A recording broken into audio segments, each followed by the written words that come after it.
Shopee application လွယ်ကူလျင်မြန်စွာဖွင့်ပြီးအဲဆိုတော့ video blog လေးကိုကျွန်တော်လည်းအတူတူအဆုံးထိကြည့်ရှုရင်းနဲ့ဖွင့်ကြည့်လိုက်အောင် let's go Shopee application မရှိဘူးဆိုရင်တော့ Play Store မှာတွားရောက် download ဆွဲလိုက်ပါကျွန်တော်ကတော့ဒီမှာဆွဲပြီးသားရှိရဆိုတော့ application ကို download လိုက်မယ် start ကိုနှိပ်လိုက်ပဲ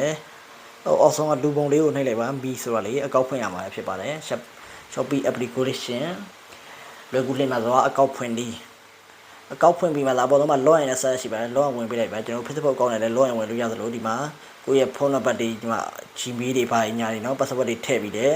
ကောက်ကိုလွယ်ဘူးလျင်မြန်စွာဖွင့်လို့ရပါတယ်ကျွန်တော်ကတော့ Facebook အကောင့်နဲ့ပဲ login ဝင်ပြလိုက်မှာဖြစ်ပါတယ်ဘာဖြစ်လို့လဲဆိုတော့ကျွန်တော်ရဲ့ Facebook အကောင့်ကလည်းကျွန်တော် Gmail နဲ့ဖွင့်ထားလို့ပဲဖြစ်ပါတယ်အဲကြောင့်မို့မလေးရှားရောက်ရွှေမြန်မာပါများအထောက်အထားအပြည့်စုံမရှိလို့အပြည့်မထွက်ရတဲ့ရွှေမြန်မာပါများအကြောင်းမှုကြောင့်အပြည့်မထွက်ရတဲ့အလုပ်ကိုင်းတွေရှုပ်နေလို့အပြည့်မထွက်ရတဲ့ရွှေမြန်မာပါများအခုလိုမျိုးမလေးရှားမှာเนาะShopee application ရှိတယ် Lazada application ရှိတယ် online ကနေစားတောက်ကုန်ပစ္စည်းတွေလူသုံးကုန်ပစ္စည်းတွေမျိုးစုံလက်လီလက်ကားမှာယူလို့ရနိုင်တယ်ဆိုတာသတင်းကောင်းပါလိုက်ပါတယ်เนาะပစ္စည်းမှနဲ့ဈေးနှုန်းမှနဲ့ဈေးရတဲ့အရင်သက်သာပါတယ်ယခုလိုမျိုး online shop လုပ်တာပဲဖြစ်ဖြစ်အဆင့်ပြန်ရောက်မှုပဲဖြစ်ဖြစ်စိုက်ခွင့်ပြန်ရောက်မှုပဲဖြစ်ဖြစ်ဝယ်ယူရတာအရင်အဆင့်ပြပါတယ် Lazada application နဲ့ Shopee application မလေးရှားမှာအများဆုံးအသုံးပြုကြတာဖြစ်ပါတယ်ဒီမှာဆိုတော့ကျွန်တော် Facebook အကောင့်နဲ့ login ဝင်လိုက်တာဆိုရင်ချက်ချင်းတက်ရပါတယ်เนาะအားကြောင့်အားလုံးပဲအဆင်ပြေကြပါစေအလုပ်ကိုင်ခွင့်နိုင်မှလည်းအဆင်ပြေချုံးမှုကြပါစေကျွန်တော်တို့ခေတ္တမလေးရှားကိုအားလုံး